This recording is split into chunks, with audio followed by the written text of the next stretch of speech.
சென்னை தாம்பரம் அடுத்த பீர்க்கன்காரணை பகுதியில் வகுப்பறையில் சக மாணவர்களுடன் சண்டையிட்ட 9ஆம் வகுப்பு மாணவனை ஆசிரியர் கண்டித்த நிலையில் அந்த மாணவன் தூக்கிட்டு தற்கொலை செய்து கொண்டார்.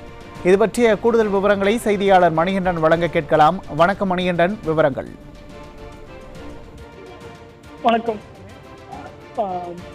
9ஆம் வகுப்பு மாணவன் தன்னுடைய வகுப்பறையில் சக மாணவர்களுடன் சண்டையிட்டதாக ஆசிரியர்கள் திட்டியதன் காரணமாக நேற்றைய தினம் அவர் தூக்கிட்டு கொண்ட நிலையில் உயிரிழந்த நிலையில் தற்போது அந்த சம்பவமானது அப்பகுதியில் பெரும் பரபரப்பையும் சோகத்தையும் ஏற்படுத்தியிருக்கிறது.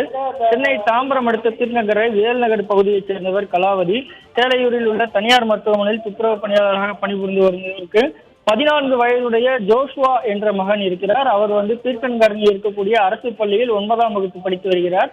இன்றைய நிலையில் நேற்றைய தினம் பள்ளிக்கு சென்ற ஜோஷுவா அங்கு வகுப்பறையில் சக மாணவர்களுடன் சண்டையிட்டதாகவும் இதனை கண்டித்த ஆசிரியர்கள் அவரை 3 மணி நேரமாக காக்க வைத்ததாகவும் கூறப்படுகிறது. இந்நிலையில் பள்ளியில் தன்னுடைய பிள்ளை அதாவது ஜோஷுவா பள்ளி வகுப்பறையில் சக மாணவர்களை அவ்வப்போது தாக்குவதாக கூறி பள்ளியில் இருக்கக்கூடிய ஆசிரியர்கள் ஜோஷுவாவின் தாயார் கலாவதிக்கு தொலைபேசி மூலமாக தகவல் தெரிவித்திருந்த நிலையில அவர் தான் தற்போது ஒரு அவசரமான வேலையில் இருப்பதாகவும் நாளை அதாவது இன்றைய தினம் பள்ளிக்கு தலைமை ஆசிரியரை சந்திப்பதாகவும் கூறிய நிலையில அவர்கள் செல்போனை துண்டித்திருக்கிறார்கள். இந்நிலையில ஜோஷுவா முழு நேரம் அதாவது பள்ளியில் பாதியில் இருந்தே வீட்டிற்கு சென்ற நிலையில் அவர் மதியம் போல வீட்டுக்கு சென்றிருக்கிறார். அங்கு இருக்கக்கூடிய மின்விசிறியில் தன்னுடைய தாயாரின் சேலையில் தூக்கிட்டு தற்கொலை செய்திருக்கக்கூடிய சம்பவம் நிகழ்ந்திருக்கிறது. எப்போதுமே கலாவதி அதாவது ஜோஷுவாவின் அம்மா பணிக்கு சென்று வீடு திரும்பும் போது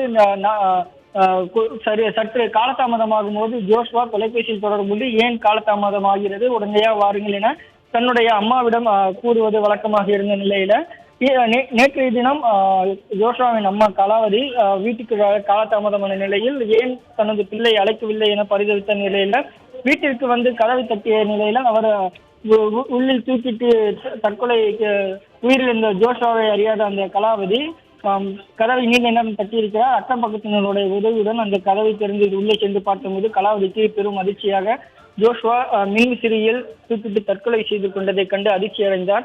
இது குறித்து பீர்க்கன்காரணை காவல் நிலையத்தில் ஜோஷுவாவின் தாயார் கலாவதி உள்ளிட்டவர்கள் புகார் அளித்திருந்தனர்.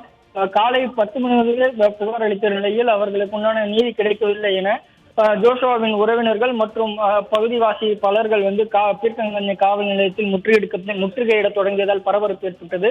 மேலும் இந்த சம்பவத்திற்கு காரணமான ஆசிரியர்களும் மற்றும் பள்ளியை முற்றுகையிட வேண்டும் என தீர்மானித்ததன் காரணமாக அந்த ஜோஷுவாவின் பகுதியைச் சேர்ந்த உறவினர்கள் மற்றும் சக மாணவர்கள் நண்பர்கள் என அனைவருமே பீர்க்கன்காரணை பீர்க்கன்காரணை அந்த அரசு பள்ளிக்கு சென்று முற்றுகையிட போராட்டத்தில் ஈடுபட்டனர். அப்போது காவல்துறைக்கும் அவர்களுக்கும் சிறு வாக்குவாதங்கள் ஏற்பட்ட நிலையில் தற்போது அனைவருமே காவல் நிலையம் அழைத்து செல்லப்பட்டிருக்கிறார்கள்.